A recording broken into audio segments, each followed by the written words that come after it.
Mes frères et mes sœurs, dans le Seigneur Jésus-Christ, nous sommes aujourd'hui le 26 février 2020 et nous sommes là pour méditer notre enseignement de la semaine 8. Dans le cadre de notre cheminement sur 12 semaines, dans le cadre de ce séminaire-là, nous en sommes à la 8e semaine et nous sommes là pour méditer la parole du Seigneur pour l'enseignement de la semaine 8. Je rends grâce à Dieu éternel. Je bénis le glorieux nom de Jésus-Christ. J'admire la puissance du Saint-Esprit. Et je prie maintenant que l'Esprit de Dieu dispose nos cœurs afin que la parole puissante de Dieu nous soit utile, non seulement pour la transformation de nos cœurs, de nos vies, mais aussi de notre monde.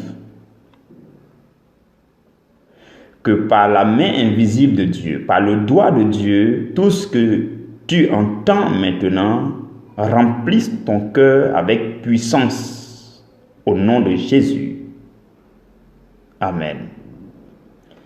Mes frères et mes sœurs, le thème de cette 8e semaine, c'est comment réussir chaque jour de notre vie afin de réussir notre séjour sur terre. Comment réussir chaque jour de notre vie afin de réussir notre séjour sur la terre. Voici notre thème. Voici le thème que nous allons analyser, méditer dans le Saint-Esprit. Je bénis le nom du Seigneur Jésus qui a communiqué ce merveilleux thème. C'est un thème vraiment glorieux et puissant qui va faire du bien à beaucoup de personnes.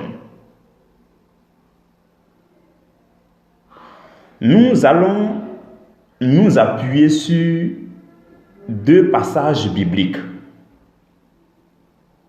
Nous allons nous appuyer sur 2 passages bibliques que je vais t'inviter à lire avec moi.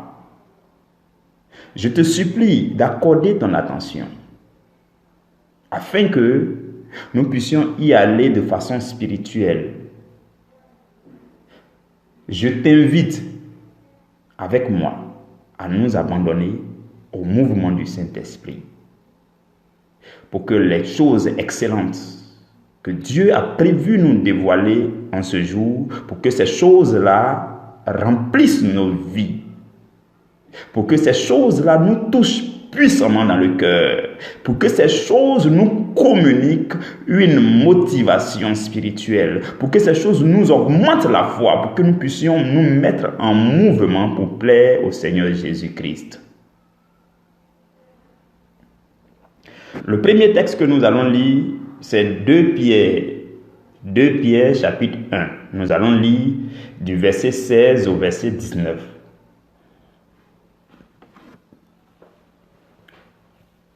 Avec ton attention, je lis la parole du Seigneur. Ce n'est pas en effet en suivant des fables habilement conçues que nous vous avons fait connaître la puissance et l'avènement de notre Seigneur Jésus-Christ. Mais c'est comme ayant vu sa majesté de nos propres yeux. Mes frères et mes sœurs, c'est Pierre qui parle. C'est Pierre qui témoigne.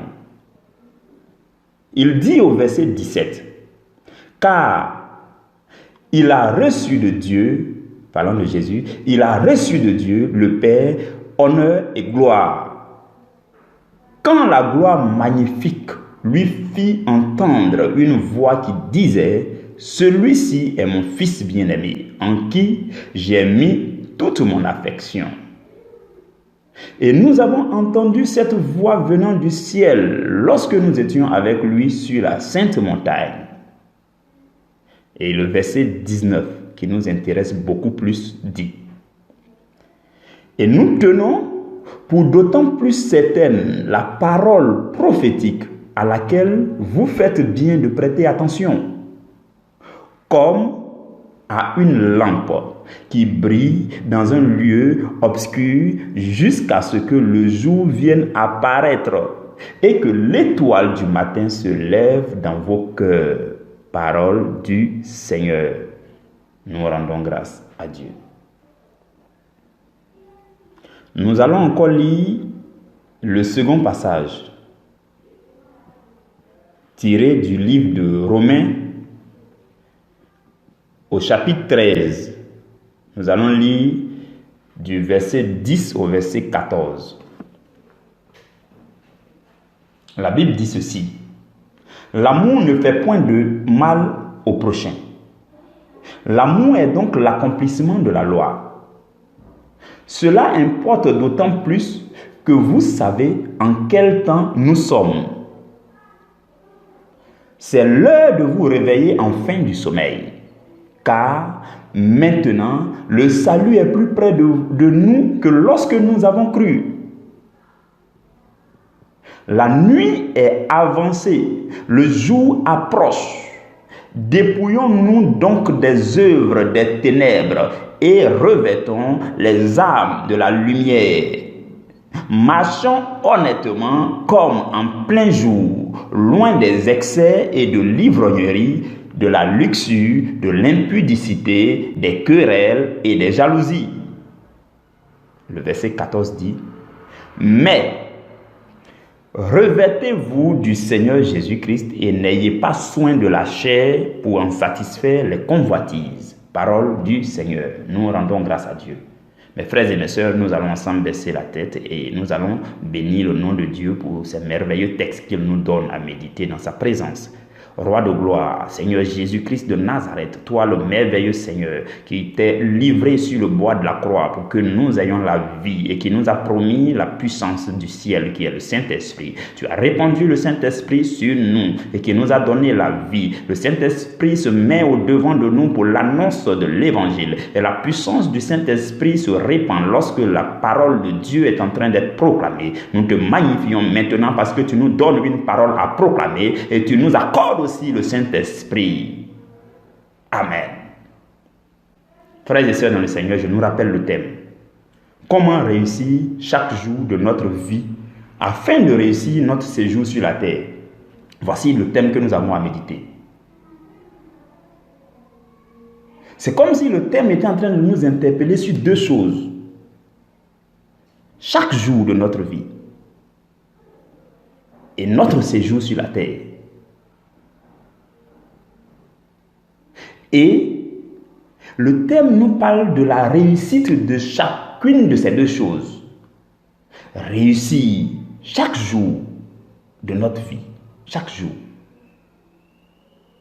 Comme si le fait de réussir chaque jour de notre vie déterminait la réussite de notre séjour sur la terre. Et la question que nous pouvons nous poser tout de suite, vous et moi, je voudrais que vous puissiez me suivre, s'il vous plaît. Nous allons y aller dans le Saint-Esprit. Il y a des choses merveilleuses que le Saint-Esprit est disposé à nous communiquer. Je veux que tu disposes ton cœur pour les recevoir. La première question que toi et moi nous nous posons, c'est pourquoi est-ce qu'on doit tenir chaque jour de nos vies? Donc pourquoi? Pourquoi? C'est-à-dire, on pourrait se poser la question, pourquoi est-ce qu'il est nécessaire de réussir à tenir nos jours? C'est-à-dire que la journée de vie, je dois tout faire pour que ce soit une journée réussie. Pourquoi? La première raison, mes frères et mes sœurs, c'est que il faut qu'on réussisse nos jours parce que nous sommes appelés à réussir notre séjour sur la terre. Le séjour est un ensemble de jours. Un ensemble de jours qu'on passe dans un endroit bien défini. C'est ça le séjour. Quand on dit j'ai un séjour à faire à Ouaga, j'ai un séjour à faire au Gabon, ça veut dire que tu vas au Gabon et tu as un certain nombre de jours à passer au Gabon. Lorsque ces jours viendront à leur fin, alors tu prends tes affaires et tu quittes Gabon. C'est ce que cela veut dire.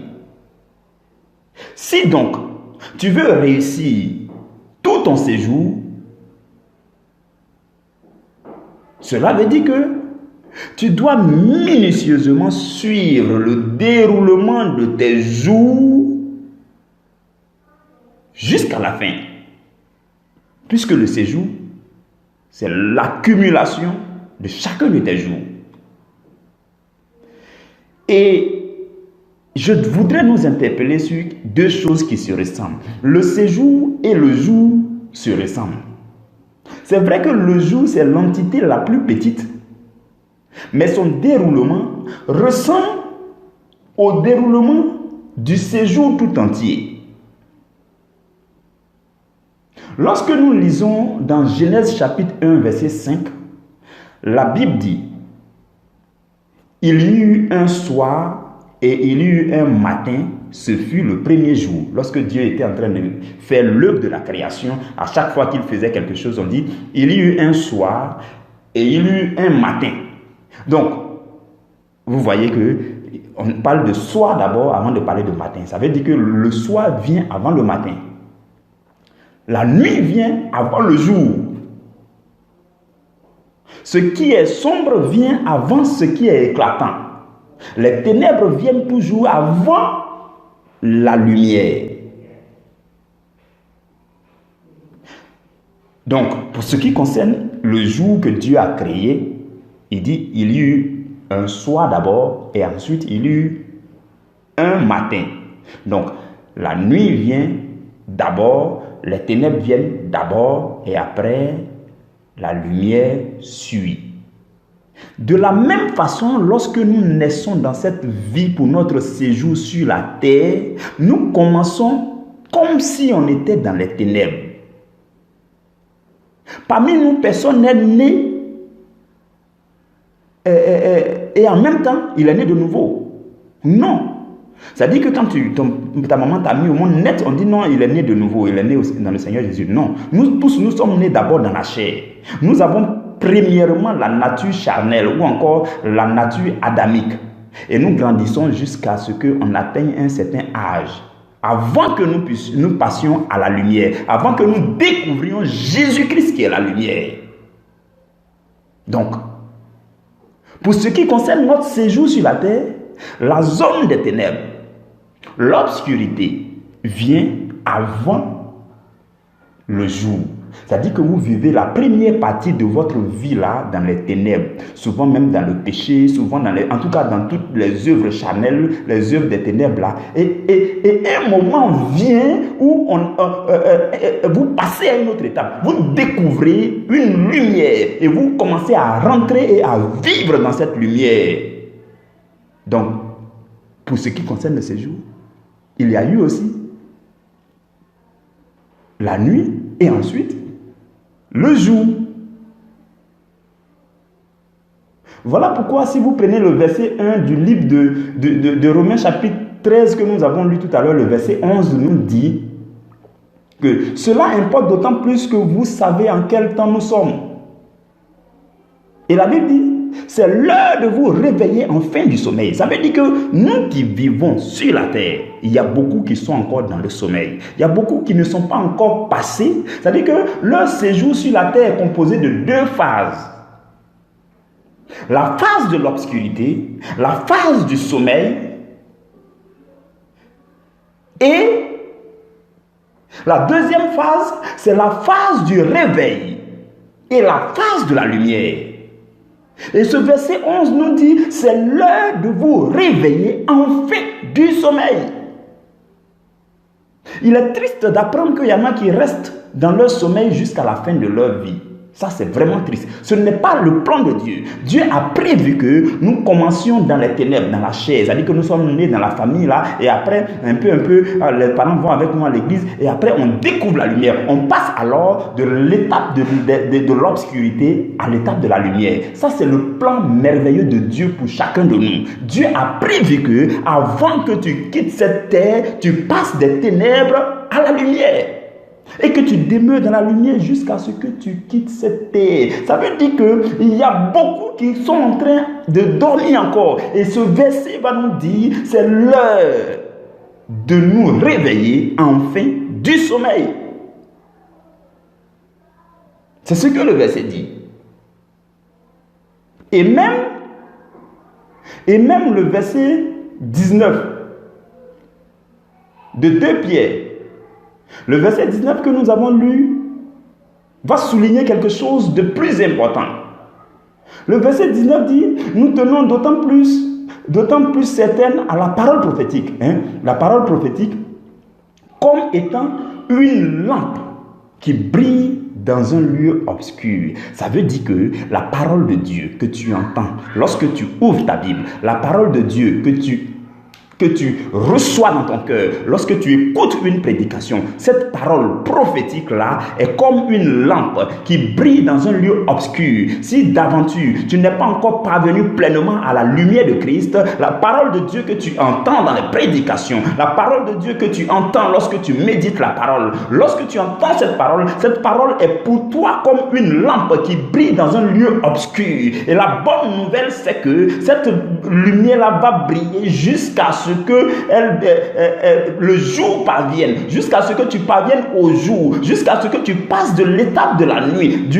Durant ton séjour sur la terre, là, il y avait 2 phases. C'est la parole de Dieu que tu entends, même si tu n'es pas encore converti, ou encore que tu n'es pas encore pleinement converti, la parole de Dieu que tu reçois, que tu entends par-ci, par-là, et que tu n'as pas encore reçu, que tu n'as pas encore accepté, cette parole de lumière va continuer à briller, va continuer à forcer, à s'enfoncer dans tes lieux obscurs, jusqu'à ce que le jour vienne apparaître autour de toi, jusqu'à ce que le jour vienne apparaître dans ton cœur, jusqu'à ce que l'étoile du matin, Jésus-Christ de Nazareth, se lève dans ton cœur et que Jésus commence à vivre dans ton cœur.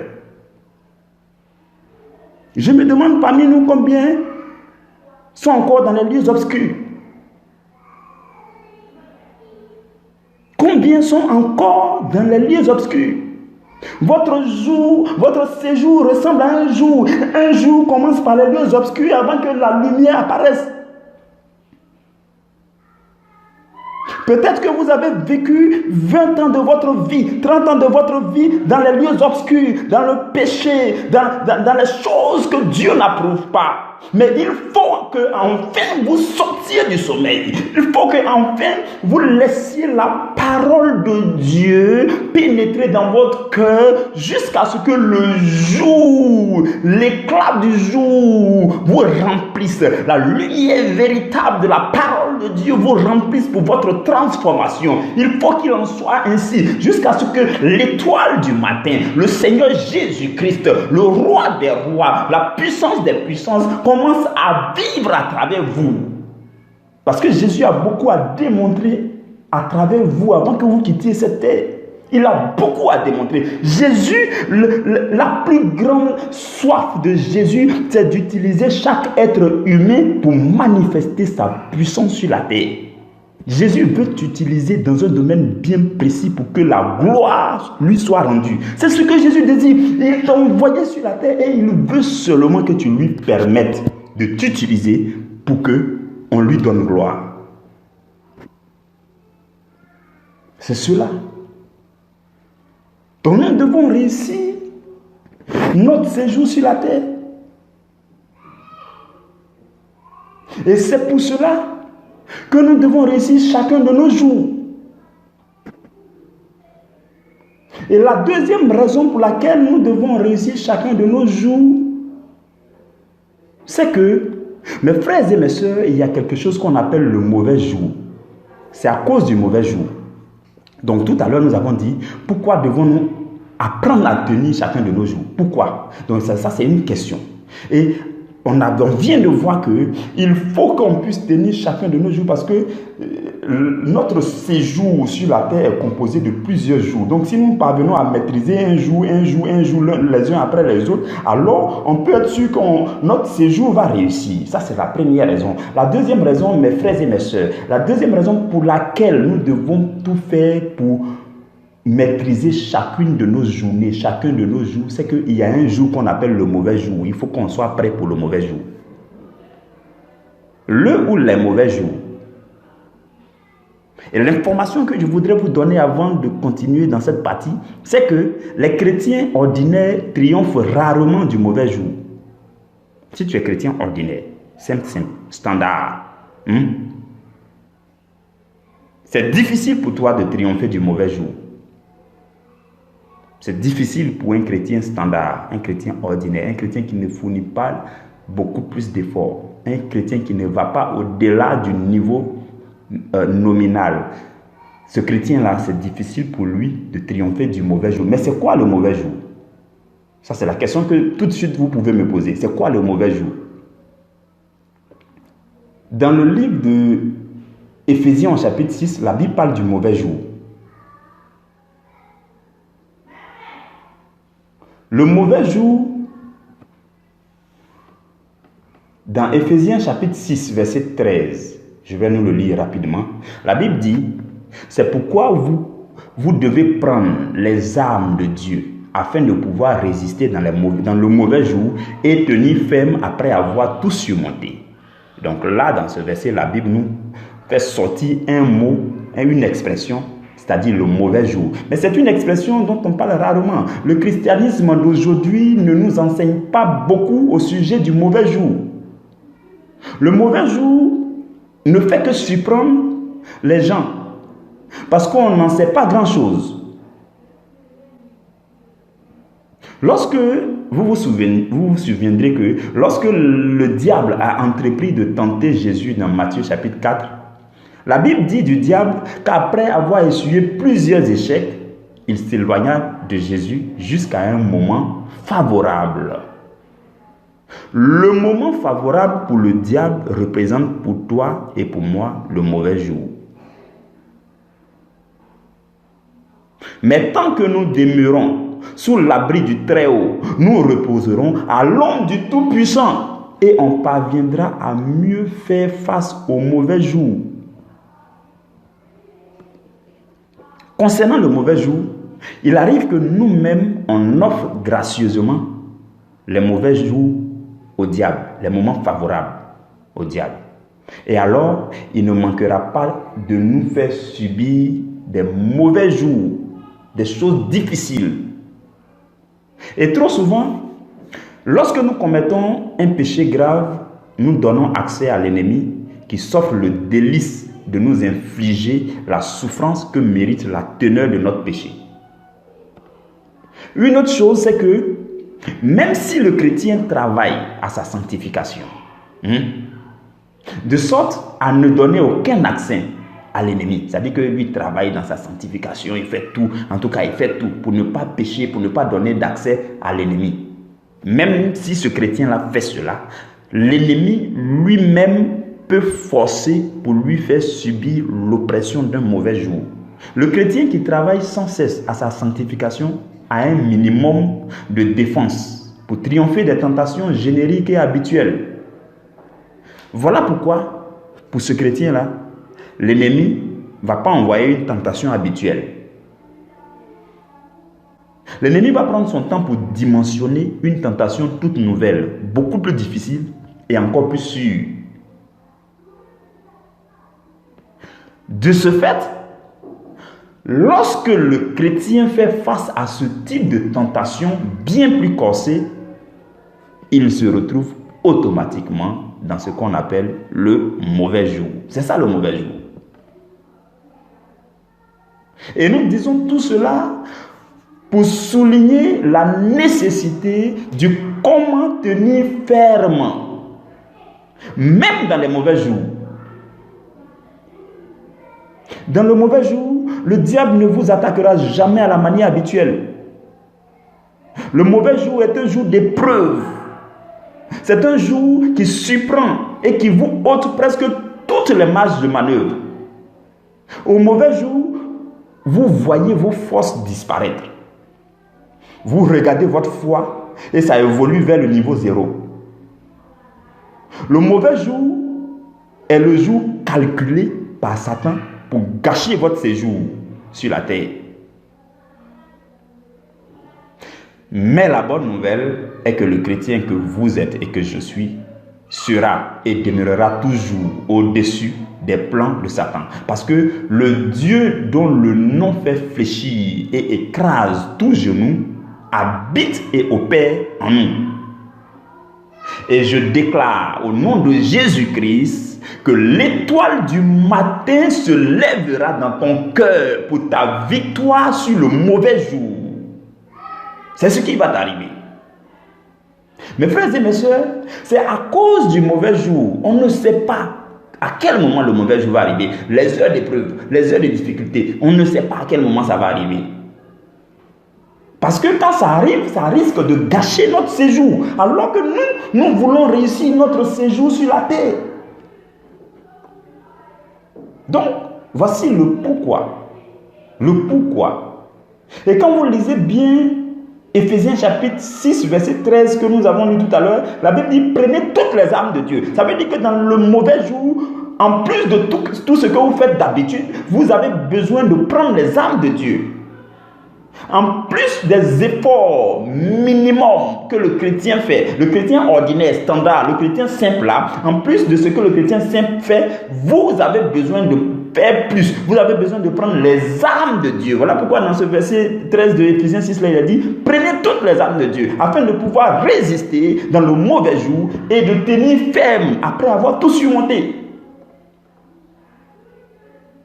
Et même tout à l'heure dans le chapitre 13 de Romains, le verset 14 que nous avons lu là, le verset 12 même d'abord dit, la nuit est avancée, le jour approche, dépouillons-nous des œuvres des ténèbres et revêtons les armes de la lumière. Ça veut dire qu'il faut qu'à un moment donné, nous puissions faire l'effort de nous dépouiller des œuvres des ténèbres et que nous puissions saisir les armes de la lumière. Et même le verset 14 va dire, revêtez-vous du Seigneur Jésus-Christ. Revêtez-vous du Seigneur Jésus-Christ. Donc, il nous faut prévenir le mauvais jour. Le mauvais jour peut gâter notre séjour. Ça, c'est la première chose. Le deuxième pourquoi, c'est que le mauvais jour peut gâter notre séjour sur la terre. Et il faut donc prévenir le mauvais jour. Et le premier pourquoi dont nous avons parlé tout à l'heure, c'est que le jour simple même, le jour simple peut gâter notre séjour. Donc, pour réussir notre séjour, il faut que nous puissions tenir notre jour. Donc, pourquoi tenir notre jour? Afin de réussir notre séjour sur la terre. Pourquoi réussir notre séjour sur la terre?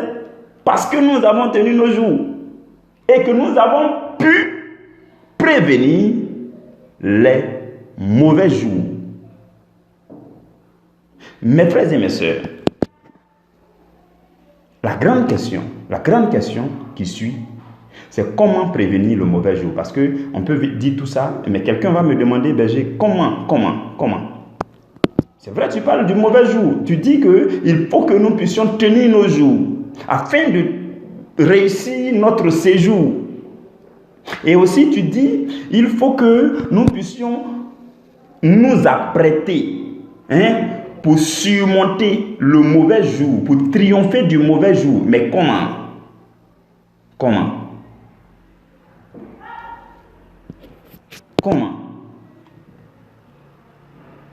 Ce que nous avons à faire, c'est de travailler à faire réussir nos jours simples. Vous voyez, il y a le mauvais jour et puis il y a les jours simples. Si vous réussissez quand même à triompher des jours simples, je ne parle pas des mauvais jours. Les mauvais jours, c'est le jour que le diable a calculé et puis il va venir. Il s'apprête bien parce qu'il sait que quand il va venir à ce jour-là, vous avez peu de chances de surmonter. Donc, ça ne vient pas à tout moment. Mais avant que le mauvais jour arrive, il y a les jours simples. Chaque jour, lundi passe, mardi passe, mercredi passe. Ça, c'est des jours simples. si vous parvenez à réussir, à faire réussir ces jours simples, au moins vous avez fait le premier pas. Et si vous voulez savoir comment reconnaître que nous avons réussi notre journée, nous allons parler de 3 choses, 3 questions à laquelle nous devons répondre pour savoir que notre journée a réussi. 3 questions. 3 questions à laquelle il faut très bien répondre pour savoir que notre journée a réussi. C'est-à-dire que si vous voulez savoir que votre journée de mercredi passé là, c'était une belle journée, vous vous posez simplement les 3 questions. Et si vous avez pu bien répondre à ces 3 questions, les réponses vont vous dire si vous avez réussi votre journée ou pas. Donc, nous allons voir ces 3 choses rapidement. Donc, 3 choses. 3 questions. 3 questions auxquelles nous devons répondre pour savoir si nous avons réussi nos journées. La première question, mes frères et mes sœurs, c'est: qu'avez-vous accompli pour Dieu durant cette journée? Qu'est-ce que vous avez accompli pour Dieu? Ça veut dire qu'au soir de ta journée, mais suivez-moi très bien, nous sommes en train d'aller maintenant de façon beaucoup plus pratique. À la fin de votre journée, il y a une question simple à vous poser pour savoir si votre journée a réussi ou pas. Il y a beaucoup, quand on leur demande comment était ta journée, ils disent c'était bien. C'est ça, couramment on se pose cette question. Je suis sûr que tu as déjà même posé cette question à quelqu'un aujourd'hui. Comment était ta journée? Oui, ça a été. Alors, comment ta journée a été? Oui, ma journée a été une très bonne journée. Bon, mes frères et mes sœurs, aujourd'hui, je vais nous orienter, je vais nous aider à mieux répondre à ces questions. Si quelqu'un d'aventure vous demande comment a été votre journée, vous pouvez répondre que ça a réussi. Mais il faudrait que cela sous-entende que vous avez pu bien répondre à ces 3 questions que nous allons voir.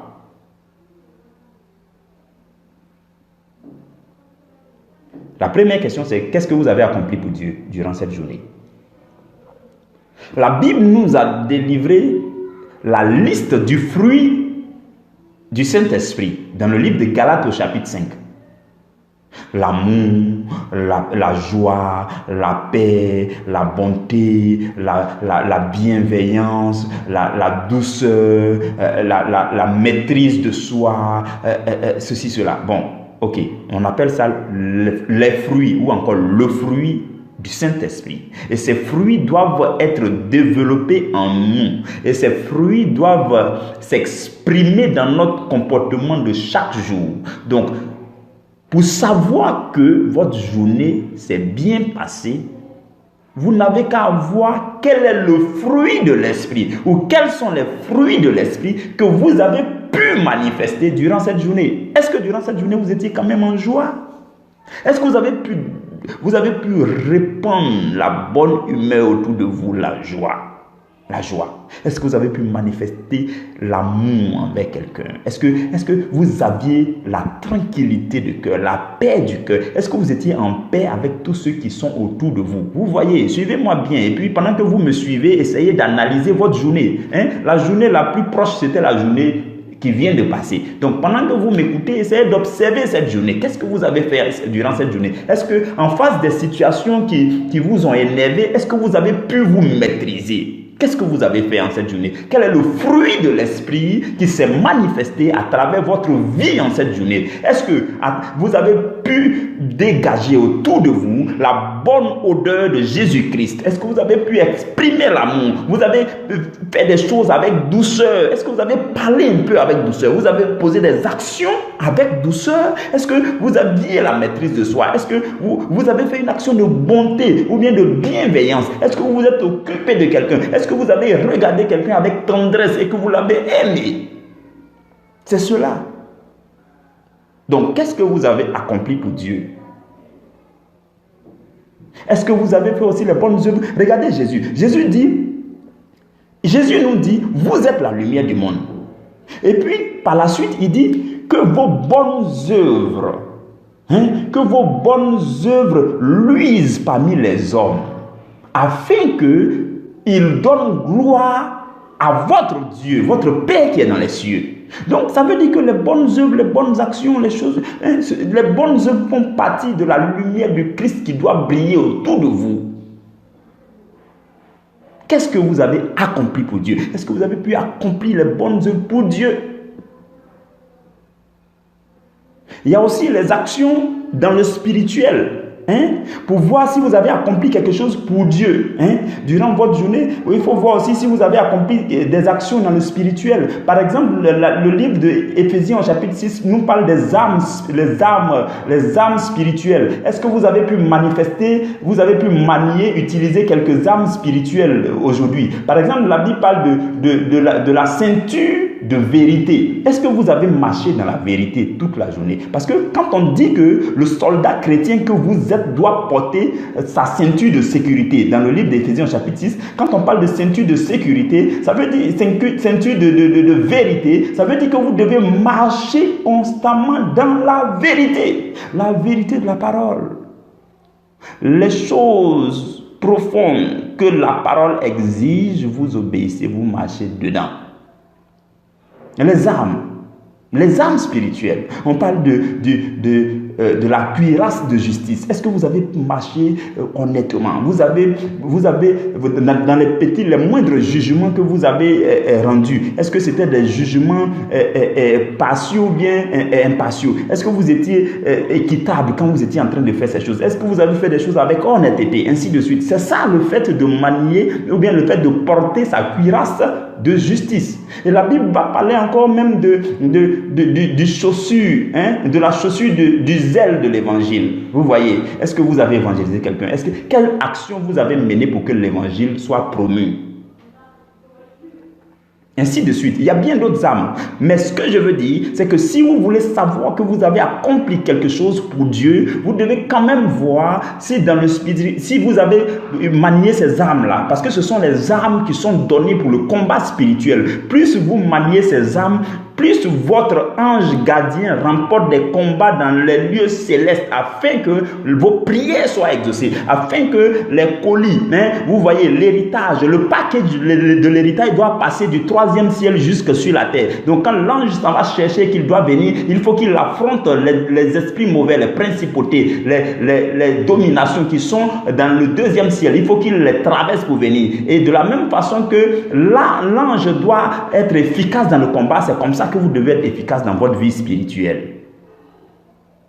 Et si vous prenez vos âmes, vous êtes efficace et votre ange est efficace. Tant que vous proclamez la parole de Dieu, tant que la parole de Dieu sort de votre bouche, tant que vous déclarez la parole, tant que vous étudiez la parole, tant que vous connaissez la parole, vous êtes plongé dans la parole, il y a une âme qu'on appelle l'épée de l'esprit, qui est la parole de Dieu. Et cette âme-là, cette épée-là sera toujours brandissante dans la main de votre ange qui a votre exaucement en main et qui est en train de descendre. Mais il faut qu'il traverse le 2e ciel. Ce n'est pas ce sujet que nous sommes appelés à développer. Mais ce que je veux dire, mes frères et mes sœurs, la question c'est, qu'avez-vous accompli pour Dieu durant la journée? Ça, c'est la première question. Et la deuxième question, c'est qu'est-ce que vous avez enduré pour Dieu? Donc la première question, c'était qu'est-ce que vous avez accompli pour Dieu durant la journée? Pour reconnaître que votre journée a réussi, pour reconnaître que vous avez pu tenir votre journée. La première question à répondre, c'est qu'est-ce que vous avez accompli pour Dieu? Et la deuxième question, c'est qu'est-ce que vous avez enduré pour Dieu? Parce que je vous dis, de la même façon que les actions sont des accomplissements que Dieu apprécie, de cette même façon, les choses que vous endurez sont aussi des accomplissements que Dieu apprécie. Par exemple, vous étiez en face de plusieurs tentations et puis des convoitises. Est-ce que vous avez pu les endurer? Est-ce que vous avez pu résister? Si vous avez réussi à le faire, vous pouvez dire ma journée a réussi parce que j'ai enduré quelque chose pour l'amour de Dieu, à cause de l'amour que j'éprouve pour Dieu, parce que j'aime Dieu et que je ne veux pas blesser son cœur. Je me suis privé de telle chose, je n'ai pas fait telle chose, j'ai résisté à telle tentation. C'est cela. Donc l'endurance, qu'est-ce que vous avez enduré pour Dieu durant cette journée? Qu'est-ce que vous avez souffert pour Dieu? Ça peut être des humiliations ou bien des moqueries qui vous donnent le droit de réagir. Mais si vous avez enduré, alors vous pouvez dire, j'ai enduré quelque chose pour Dieu, à cause de l'amour de Dieu. L'amour que j'ai pour Dieu, l'amour que j'ai pour les hommes, l'amour que j'ai pour le royaume des cieux. J'ai enduré telle chose. Quelqu'un m'a humilié, mais je n'ai pas répondu. Quelqu'un m'a marché dessus, mais je n'ai pas répondu. J'ai enduré telle chose pour Dieu. Donc la deuxième question, c'est qu'est-ce que vous avez enduré? Chacun de nous doit se poser cette question simple. Qu'est-ce que j'ai enduré pour Dieu aujourd'hui? Quel est l'effort que tu as fourni? Quel est l'effort que tu as fourni pour pouvoir honorer Dieu? C'est cela, mes frères et mes sœurs. La troisième et la dernière question que je nous invite à nous poser, tout simplement, pour voir si notre journée a réussi. C'est: qu'avez-vous reçu de Dieu? Donc la première question c'était: qu'est-ce que vous avez accompli pour Dieu? La deuxième question c'est: qu'est-ce que vous avez enduré pour Dieu? La troisième question c'est: qu'est-ce que vous avez reçu de Dieu? Parce que si vous passez toutes vos journées à ne rien recevoir de Dieu, vous n'aurez pas suffisamment de force pour endurer des choses pour Dieu et pour accomplir des choses pour Dieu. Voilà pourquoi il est important de ne pas traverser toute une journée sans rien recevoir de Dieu. La force spirituelle ou encore la foi, c'est quelque chose qu'on reçoit de Dieu lorsqu'on médite la parole. La communion avec le Saint-Esprit, c'est quelque chose qui vient de Dieu. Lorsque nous sommes en train de prier, nous sommes en train de faire une oraison, bien un temps d'adoration. Nous sommes seuls, dans le secret de notre cœur, ou bien nous avons pris 5 minutes. Nous sommes au boulot, c'est vrai, c'est surchargé, mais nous avons mis 5 minutes à part. Dès que midi sonne net, on prend 5 minutes. On cherche un endroit calme. Ça peut être les toilettes même. On y va, on fait 5 minutes, 10 minutes d'adoration. On prie Dieu. On reste dans la présence du Saint-Esprit. On fait un temps de communion avec le Saint-Esprit et alors le Seigneur nous communique quelque chose. Donc qu'est-ce que vous avez reçu de Dieu? Parce que tu ne peux pas traverser une journée sans recevoir de celui qui t'a créé. Il t'a créé, il t'a envoyé sur la terre et il a des ressources pour toi.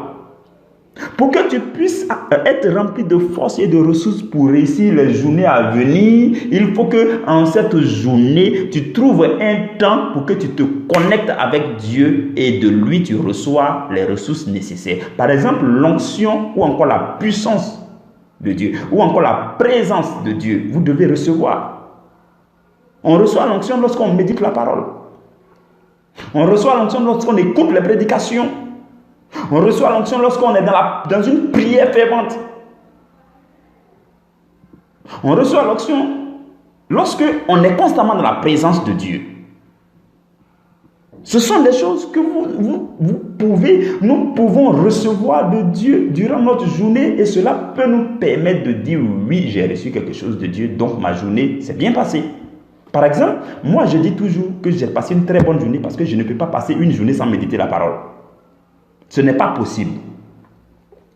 Ce n'est pas possible.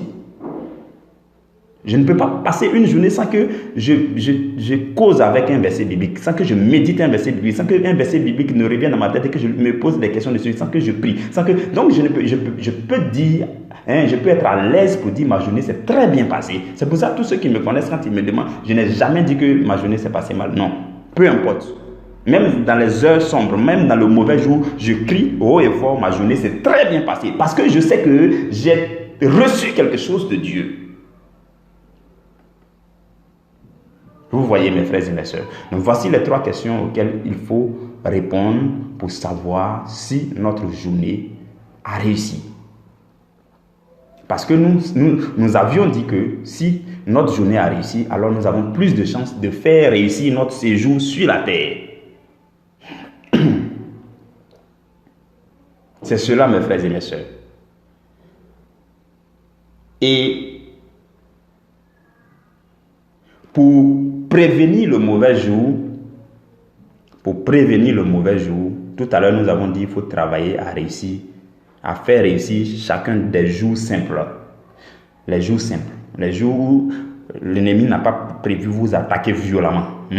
C'est-à-dire que c'est vrai, il peut vous attaquer, mais c'est les tentations habituelles, quoi. C'est les mêmes choses que vous voyez d'habitude, les mêmes tentations, tentations à aller boire l'alcool, ou bien tentations sexuelles, ou bien les convoitises des yeux, ou bien tentation à la gourmandise, ou bien tentation à vous voyez les choses habituelles là, les choses, ça, c'est les choses que le diable prend pour nous tenter durant les jours simples. Mais si nous réussissons, à triompher de ces choses-là durant les jours simples, nous serons en train de nous former, de nous forger pour être prêts si jamais le mauvais jour arrive. Donc, vous comprendrez avec moi que certains chrétiens chutent brutalement et brusquement parce qu'ils n'ont pas appris à bien gérer les jours simples. Parce qu'en gérant très bien les jours simples, on est préparé à bien prévenir et à surmonter les mauvais jours.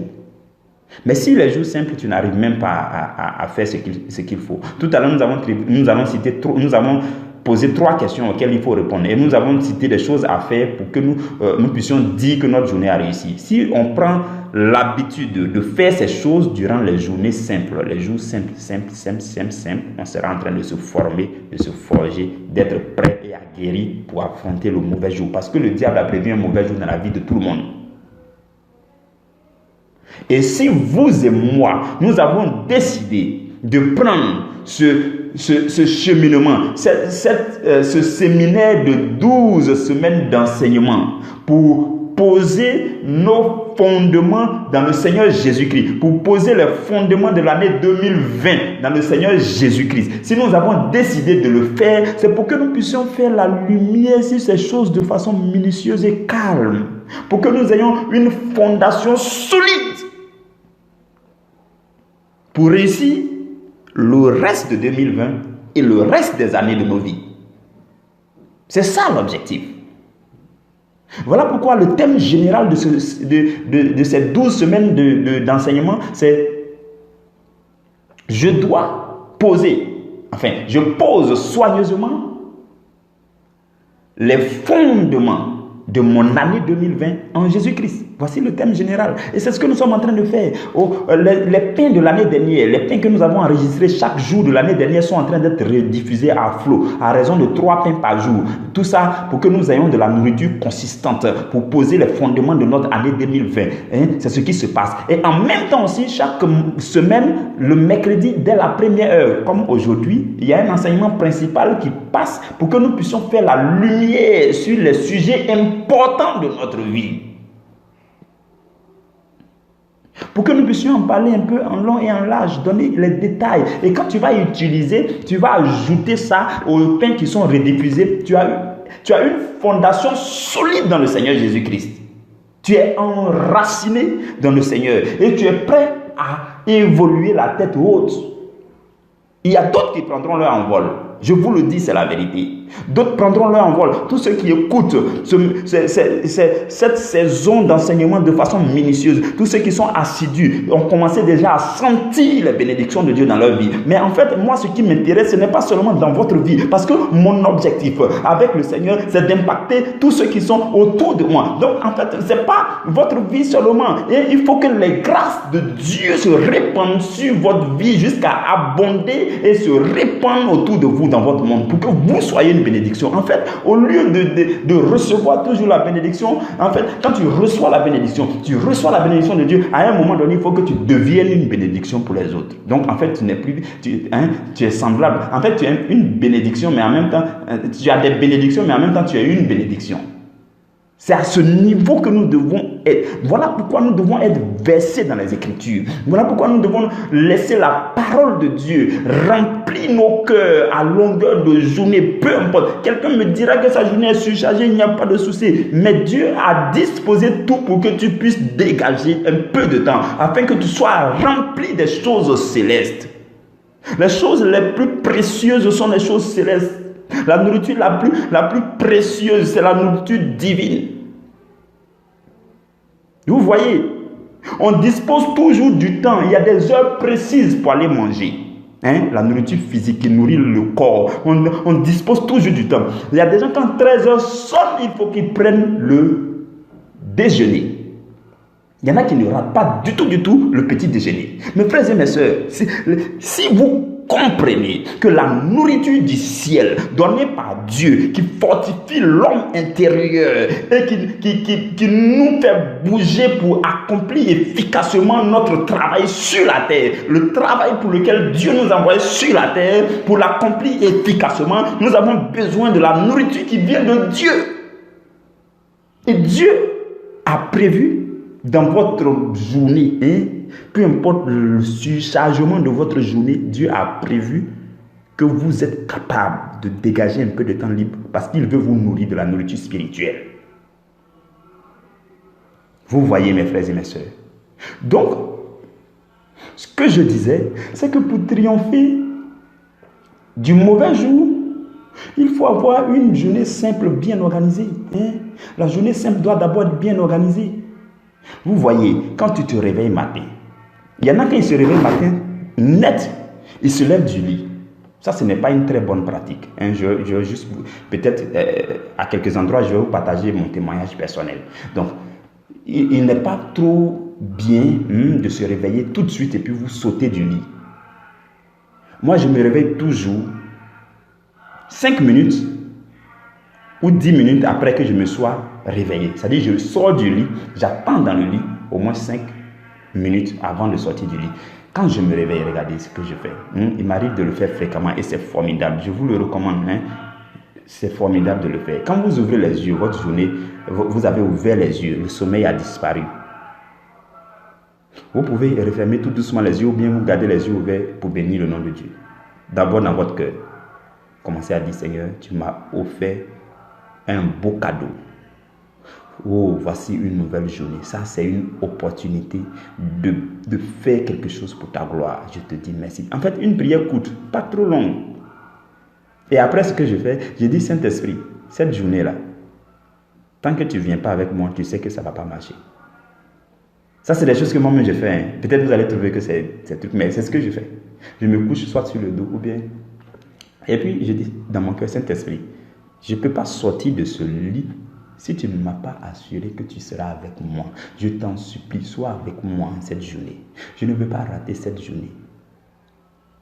Si Dieu a permis que je sois encore en vie à mon réveil, c'est qu'il a prévu aussi que tu m'accompagnes durant cette journée. Alors remplis-moi de force. Je vous dis, quand je fais ce genre de choses-là, quand je fais dans mon cœur bien, je me sens fortifié.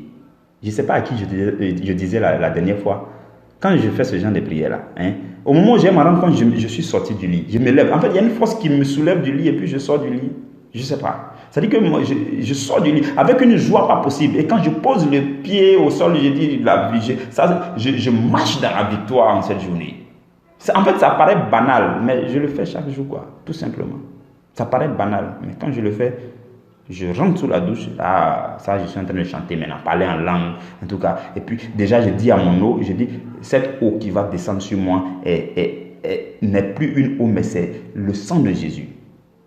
Ah oui, ce qui va faire que dans le spirituel, les entités comme les esprits mauvais, les esprits méchants vont avoir peur de vous, c'est votre déclaration. Ce que vous allez déclarer, c'est ce qui va agir sur eux dans le spirituel. Quand tu déclares sur ton eau que tu vas prendre pour te laver, tu déclares que cette eau qui descend sur moi, c'est désormais le sang de Jésus. Et un esprit malin qui est à côté, quand il entend ça, il dit, waouh, le gars, il a la foi. Effectivement, c'est ce qui... En fait, par la foi, c'est ce que tu déclares qui t'arrive. Et tu te laves sereinement propre. Et moi-même, comme je vous l'ai déjà dit, j'ai partagé cette expérience et je dis à quiconque essaie cette expérience que ça va marcher.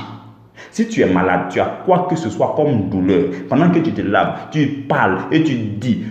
Ce corps-là est le temple du Saint-Esprit. Et l'Esprit de Dieu habite dans ce corps. Il n'est pas question qu'une maladie, une douleur cohabite avec le Saint-Esprit. Voilà pourquoi je me lave au nom de Jésus. La Bible dit dans le livre de Colossiens au chapitre 3, verset 16 ou 17, la Bible dit, quoi que vous fassiez en œuvre comme en parole, faites tout au nom du Seigneur Jésus. Et ça, c'est un verset très puissant qu'on n'a pas encore expérimenté. Tout ce que vous faites, que vous soyez en train de manger, que vous soyez en train de marcher, Que vous soyez en train de parler, que vous soyez au bureau, que vous soyez au marché, que vous soyez en train de faire la lessive, faites tout au nom du Seigneur. La Bible dit, quoi que vous fassiez en œuvre comme en parole, faites tout au nom du Seigneur Jésus. Du coup, je dis, je me lave au nom du Seigneur Jésus. J'ai même créé une chanson, quand je suis sous la douche, je chante ça toujours. Je me lave au nom du Seigneur Jésus. Et vous dites à votre corps, tu es le temple du Saint-Esprit. Voilà pourquoi partout, je m'occupe de toi au nom du Seigneur Jésus. Je m'occupe de toi au nom de Jésus. Donc partout, toutes les parties de ma peau qui vont recevoir l'éponge, ces parties-là, je déclare votre guérison au nom du Seigneur Jésus. Et toutes les parties intérieures qui sont rattachées à vous reçoivent la même guérison au nom du Seigneur Jésus. Vous déclarez ces choses, vous lavez quand vous sortez. Je donne quelques heures au mal que vous aviez. Ce mal va disparaître. C'est ça le chrétien qui s'occupe de lui-même avec sa foi avant d'aller chercher de l'aide ailleurs. Il y a des versets comme ça. Quand tu as vu, dès que j'ai découvert ce verset, j'ai dit, je l'ai saisi. C'est cela, mes frères et mes soeurs. Donc, la journée commence. Pour certains, ils vont aller au travail. D'autres vont commencer à faire leurs activités. Donc, durant la journée se déroule. La Bible dit prier sans cesse. Je vous en supplie, mes frères et mes soeurs, c'est possible de le faire. Trouvez quelques endroits. Peu importe ce que vous êtes en train de faire, il est possible que vous puissiez dire dans votre cœur, gloire à toi Seigneur Jésus. Oh Seigneur, je t'aime. Oh Seigneur, je veux toujours demeurer avec toi. Oh Seigneur, tu es magnifique encore avec moi cette journée. C'est ça. En fait, on prend l'habitude durant les journées simples. C'est-à-dire que le tentateur n'a pas encore envoyé le mauvais jour. Mais il faut pouvoir gérer le jour simple là. Et donc vous faites ça comme ça. Vous faites ça comme ça. Vous faites ça comme ça. Ainsi de suite. Jusqu'à ce que la journée finisse. On n'a pas assez de temps. Sinon, j'allais vous parler des portes. Des portes du temps. Le temps est subdivisé. Le temps en lui-même est subdivisé en des portes. C'est comme des intervalles de temps. Et quand tu traverses un intervalle, tu rentres dans un autre intervalle. C'est des portes. On appelle ça les portes du temps. Et la plus petite porte, c'est 3 heures, 3 heures, 3 heures, 3 heures. Donc, les 24 heures que vous voyez dans votre jour là sont subdivisées en 3 heures, 3 heures, 3 heures, qu'on appelle les veilles, voilà, ou bien les portes du temps. De sorte que de 6 heures à 9 heures, ça fait une veille. Une tranche. De 9 heures à 12 heures, ça fait une tranche. De 12 heures à 15 heures, ainsi de suite. Jusqu'à ce que les 24 heures soient subdivisées comme ça. On appelle ça les portes du jour. Et il y a aussi ce qu'on appelle les portes du mois. Les portes du mois, il y a la nouvelle lune, il y a la pleine lune. Et il y a ce qu'on appelle les portes de l'année. Les portes de l'année, il y en a 4. Il y a les histoires de solstice d'hiver, équinoxe de printemps, ainsi de suite. Il y en a 4. En mars, en juin, en septembre et en décembre.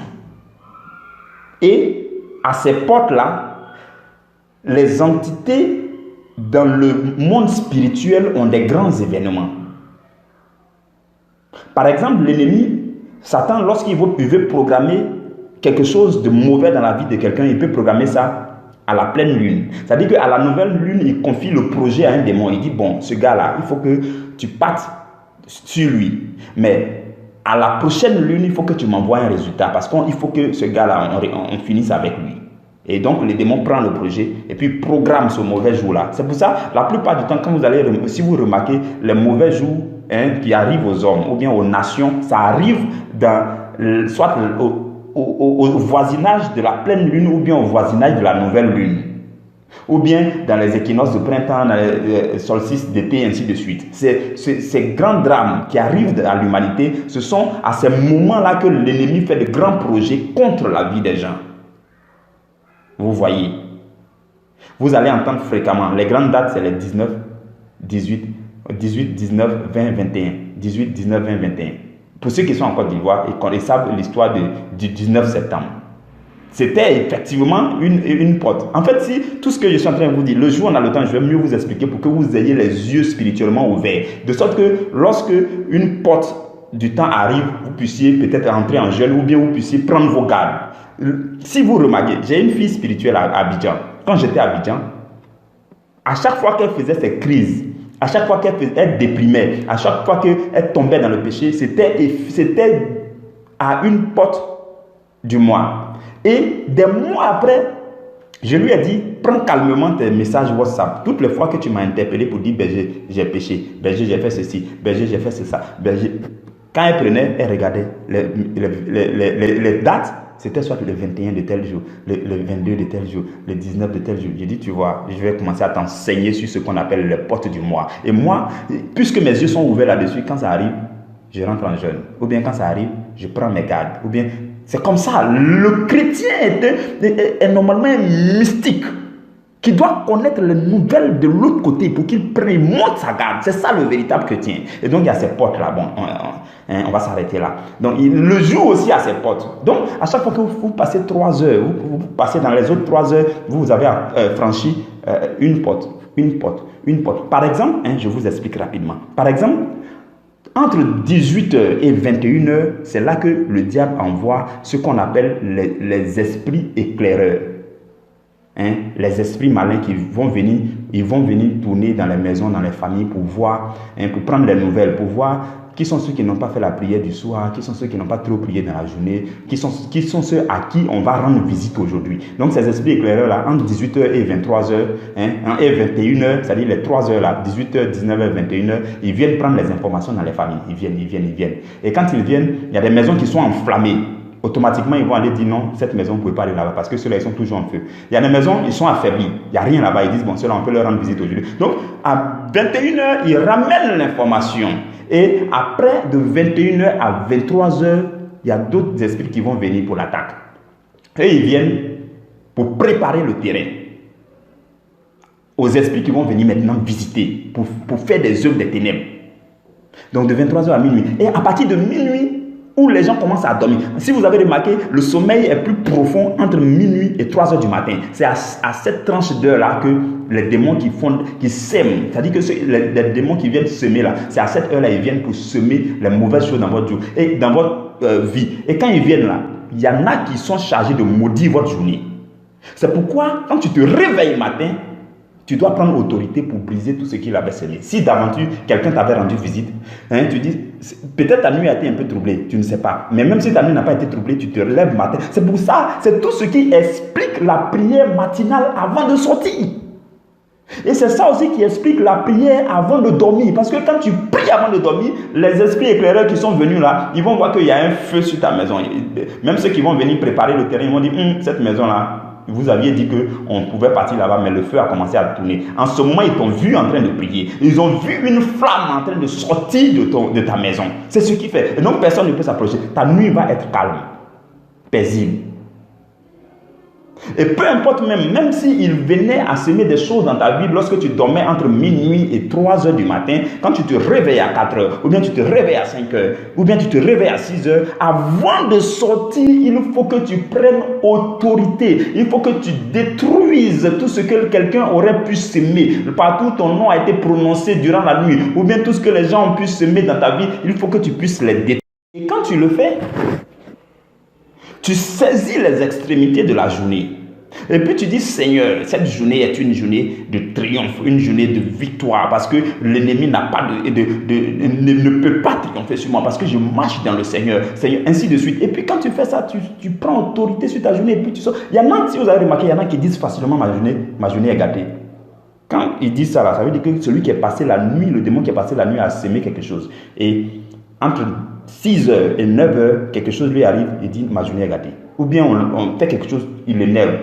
Et tu passes à côté de ta journée et tu as raté une journée simple. Ça, c'est des journées simples. Je vous parle des journées simples. Ça veut dire que l'ennemi n'a même pas encore fait un gros projet contre vous. Ça, c'est les journées simples. Vous voyez. Voilà pourquoi il est important. Je ne dis pas tout ça pour que vous ayez peur, mais je dis tout ça pour que vous compreniez ce que la puissance du nom de Jésus peut remporter. Tout ce que je viens d'expliquer peut faire peur. Mais quand vous voyez que le nom de Jésus, la puissance du nom de Jésus peut tout renverser, vous avez la détermination pour travailler de sorte à faire réussir votre jour. Parce que si vous avez pris l'habitude de faire réussir votre jour, alors vous pouvez être sûr que vous êtes suffisamment prêt pour que lorsque le mauvais jour va arriver, vous allez surmonter. Et aussi en surmontant, en traversant les jours simples et en surmontant les mauvais jours, de plus en plus, vous allez commencer à devenir une terreur dans le camp devant le camp de l'ennemi. Et vous allez réussir votre séjour sur la terre. Les hommes Hein? Les hommes puissants, les hommes d'exploit sont les hommes qui font tout, qui travaillent et qui surmontent les mauvais jours. Peu importe l'épreuve qui va arriver devant toi. Le mauvais jour, ça peut être le jour où tout ton argent se perd. Le mauvais jour, ça peut être le jour où tu plonges dans une épreuve difficile. Le mauvais jour, ça peut être le jour où on te renvoie du boulot. Le mauvais jour, ça peut être ce jour-là. Il faut que, parce que tu as pris l'habitude de réussir les jours simples, tu seras chargé de force et tu vas surmonter le mauvais jour. Et quand tu réussis les jours simples et que tu surmontes le mauvais jour, alors tu peux être sûr de réussir ton séjour sur la terre. Pour réussir aussi les jours simples, il faut apprendre à les planifier à l'avance. Il faut apprendre à voir dans le futur. Mes frères et mes sœurs, le chrétien doit être capable de voir dans le futur, de voir dans l'avenir, de planifier l'avenir, d'avoir, si on dit que la parole de Dieu vient nous éclairer, la parole de Dieu vient nous enseigner, et la Bible dit encore que le Saint-Esprit vient pour nous révéler les choses à venir. Donc quand tu es dans la parole, que tu es plongé dans la parole, que tu médites dans la parole, que tu es en communion avec le Saint-Esprit, tu as la capacité de voir dans le futur, de planifier demain, de planifier après-demain, de planifier la semaine prochaine. Et si tu prends l'habitude de planifier, tes journées seront simples. Tu vas voir que tu es désormais très, très bien organisé. Je vais vous donner ma petite expérience pour terminer. Je vous ai déjà dit une fois que la plupart du temps, je ne parle que de ce que j'ai expérimenté au minimum. J'ai dit à Dieu, fais l'effort de me faire expérimenter quelque chose. Et alors, je vais bien parler de ça. Là où j'ai travaillé, quand je suis sorti de l'école, la première entreprise où j'ai travaillé pendant 2 ans, je n'ai pas mis en place comment bien organiser mes journées. Ensuite, il y a une deuxième entreprise qui m'a débauché, je suis allé. C'est là que j'ai appris, par la grâce du Seigneur, à organiser mes journées. Comment je fais? Vous allez voir que ça ne marche pas facilement, mais quand ça marche très bien. Quand je viens au travail le matin, le lundi matin, la première chose que je fais, c'est de prendre mon carnet de notes et de réfléchir un peu. Quelles sont les tâches clés que je dois faire cette semaine? Je les énumère en vrac. Tâche 1, tâche 2, tâche 3, tâche 4, tâche 5, tâche 6. Ça peut être 10, 20, 40 tâches. Et je les classe par ordre d'urgence et de priorité. Ce qui doivent être fait le lundi, je les mets dans lundi. Ce qui doit être fait le mardi, je mets dans mardi. Ce qui doit être fait mercredi, je fais dans mercredi. Souvent même ce qui doit être fait mercredi peut être fait jeudi. Comme souvent on remet les choses à demain. Donc, mais je les mets quand même. Je fais quelque chose comme un brouillon, ou bien en tout cas, je rédige quelque chose de sorte que chaque jour, j'ai une idée des tâches que je dois exécuter. Hein? Vous pouvez les reformuler comme vous pouvez. Ça peut être rendre visite à telle personne, enfin au boulot là. Ça peut être aller en clientèle ici. Ça dépend du boulot de chacun. Ça peut être élaborer tel dessin ou bien rendre tel travail à mon supérieur. Ça peut être vous reformuler dans votre propre langage et puis vous rédigez, vous mettez dans une page de votre carnet de notes. Je vous dis, quand j'ai commencé à faire ça, les gens se sont moqués de moi. Parce qu'ils ont dit que quand ils font là, ça ne réussit jamais. Ils disent, oh ça ne va pas aboutir, non, ça ne réussit pas. Mais je vais vous dire une chose, c'est que j'ai fait 20 mois dans l'entreprise, 1 an et 8 mois dans l'entreprise. Quand j'ai fini, à la fin des 20 mois, je pouvais dire exactement tout ce que j'ai fait depuis la première semaine jusqu'à la dernière semaine. J'avais tout était là dans mon ordinateur. Je pouvais cliquer, en un seul clic, je vais dans la première semaine. Et puis je numérote la semaine. Semaine 1, semaine 2. Semaine 1, c'est de tel jour à tel jour. Semaine 1, c'est du vendredi 5 avril au temps. Et puis je mets. De sorte que tout était classé dans mon ordinateur. Tout était là. Au début, j'avais classé je faisais sur l'ordinateur. Et je me suis forcé à le faire. Il fut un moment où je pouvais pas arrêter. Je voulais arrêter, pardon. Il fut un moment où je voulais arrêter. Mais je me suis forcé. C'est une violence, c'est une discipline personnelle. Le chrétien véritable qui doit influencer, c'est le chrétien qui apprend la discipline afin d'enseigner la discipline à ses disciples. Un leader, c'est celui qui apprend, qui applique à sa personne la discipline qu'il veut enseigner demain à ses disciples. Et le Seigneur, dans sa bonté infinie, a commencé à me former comme ça. Donc, quand je finissais mes jours dans cette entreprise-là, je pouvais dire tout ce que j'ai fait chaque semaine. Ensuite, je suis passé dans la dernière entreprise où je travaillais.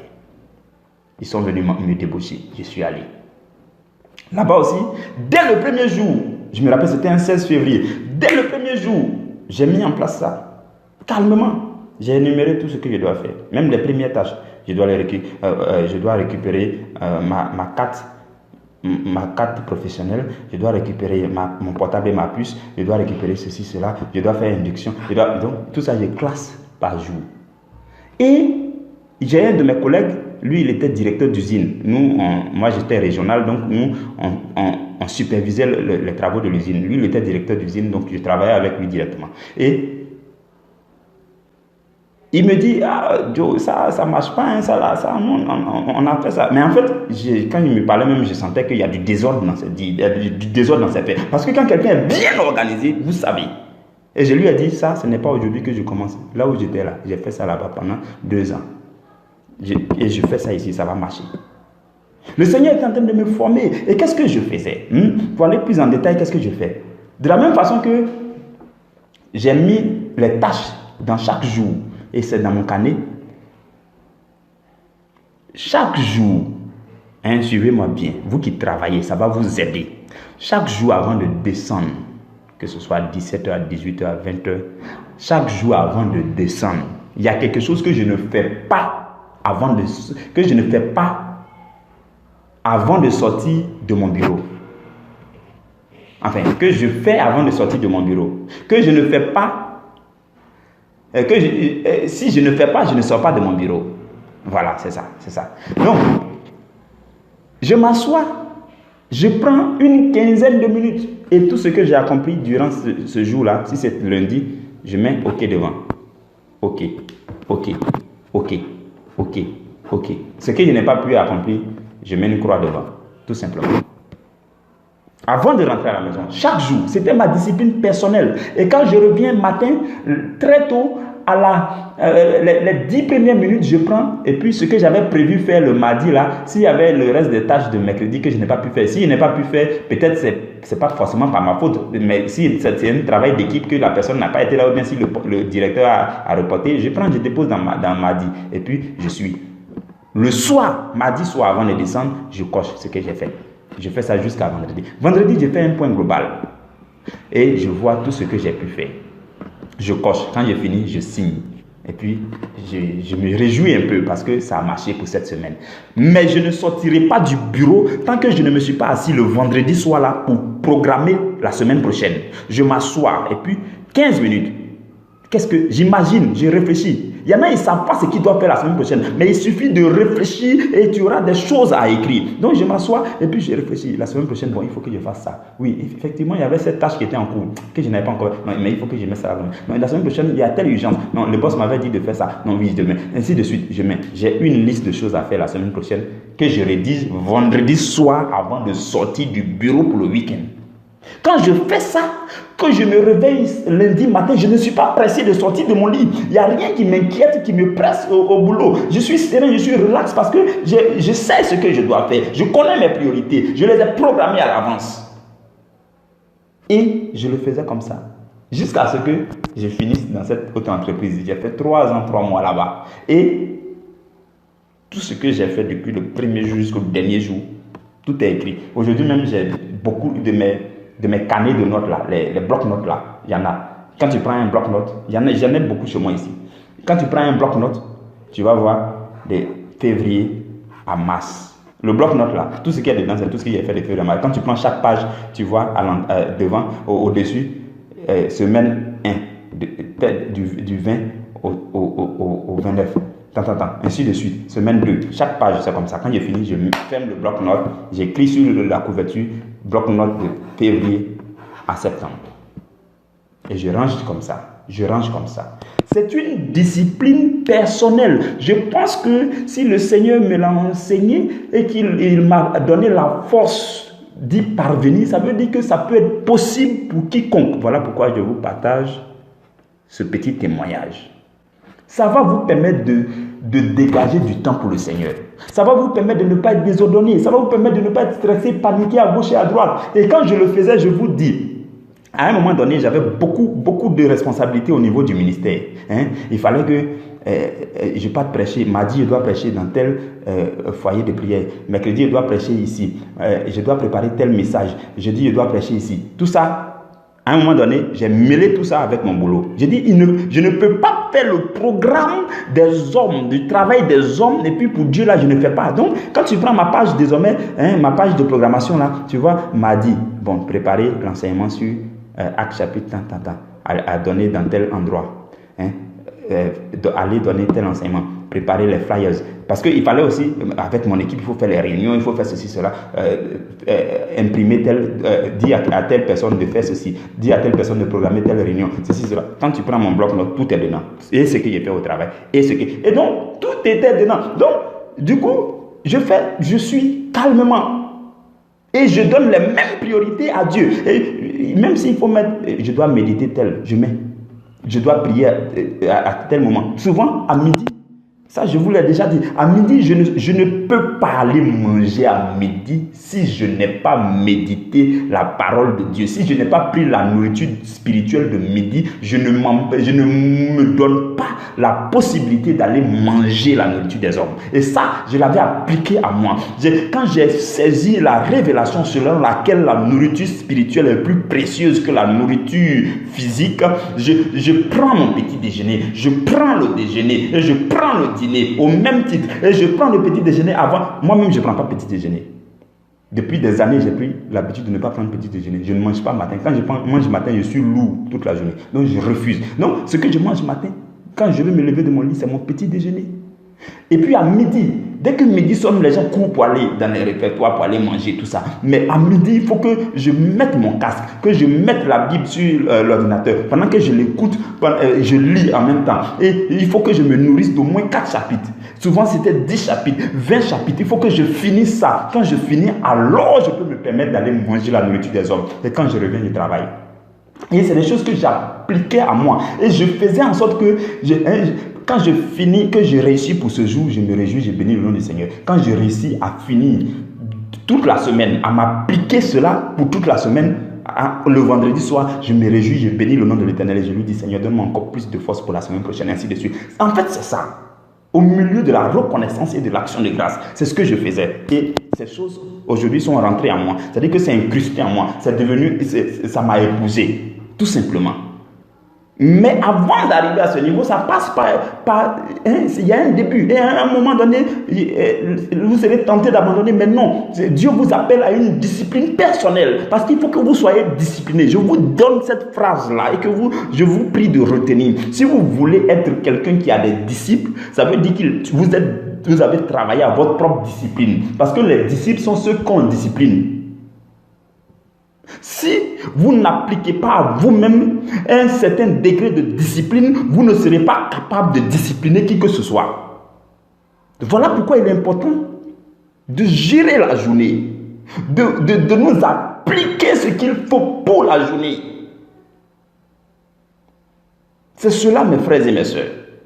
Le Seigneur veut nous transformer, mais il a besoin que nous puissions dépenser les forces résiduelles qu'on a. Il faut que tu appliques ta force. Tout ne va pas être facile. La force que le Seigneur t'a donnée, la force de base, là, est-ce que tu as mis en jeu? Il faut mettre ça en jeu. Quand tu vas mettre en jeu, le Seigneur lui-même va voir que tu es en train de t'épuiser, à cause de lui. Et lui-même va envoyer la relève qu'on appelle le Saint-Esprit. Et il va arriver. Moi, il est arrivé à un moment donné, vers la fin, je faisais des choses facilement. Et puis ça réussit facilement.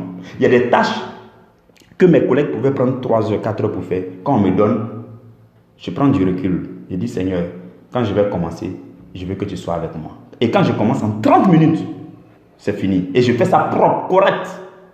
Pas comme ceux qui font 3 heures, 4 heures. Je vous le dis, c'est la vérité. C'est ça qu'on appelle l'esprit supérieur. C'est ça qu'on appelle le Saint-Esprit. C'est ça qu'on appelle, on dit que le Saint-Esprit rend des gens extraordinaires. C'est possible avec vous. Parce que vous entendez cet enseignement, c'est possible avec vous. Et ça va s'accomplir avec vous. Je vous le dis. Parce que Dieu vous a appelé à former des disciples. Dieu vous a appelé à avoir des disciples. Dieu vous a appelé à être une nation. Dieu vous a appelé à développer des gens. Dieu vous a appelé à former des gens. Dieu vous a appelé à annoncer l'évangile. Non, ce ne sera pas seulement Berger Makaï qui prêche et puis vous écoutez. Ce ne sera pas seulement votre pasteur qui prêche et puis vous écoutez. Ce ne sera pas seulement le prêtre qui prêche et puis vous écoutez. Non, vous aussi vous allez annoncer l'évangile. Parce que vous êtes en train de m'écouter en ce matin, vous recevez l'onction qu'il faut pour que vous appliquiez à vous la discipline qu'il faut pour tenir et réussir votre journée. Pour tenir et réussir votre journée. Pour tenir et réussir votre journée. Au nom de Jésus-Christ de Nazareth. Et vous allez réussir votre séjour sur la terre. Non, personne ne peut s'y opposer. Je vous le déclare dans le nom du Seigneur Jésus et dans la présence puissante du Saint-Esprit que personne ne vous arrêtera. Personne ne peut vous empêcher de réussir votre séjour sur la terre. Vous réussirez votre séjour sur la terre et vous retournerez vers celui qui vous a envoyé sur la terre, dans la gloire de celui qui vous a envoyé sur la terre. Vous retournerez dans sa gloire. Personne ne peut l'empêcher. Je le dis, je le proclame, je le déclare, je le scelle dans le nom de Jésus et dans le sang de Jésus-Christ de Nazareth. Amen. Que Dieu vous bénisse abondamment.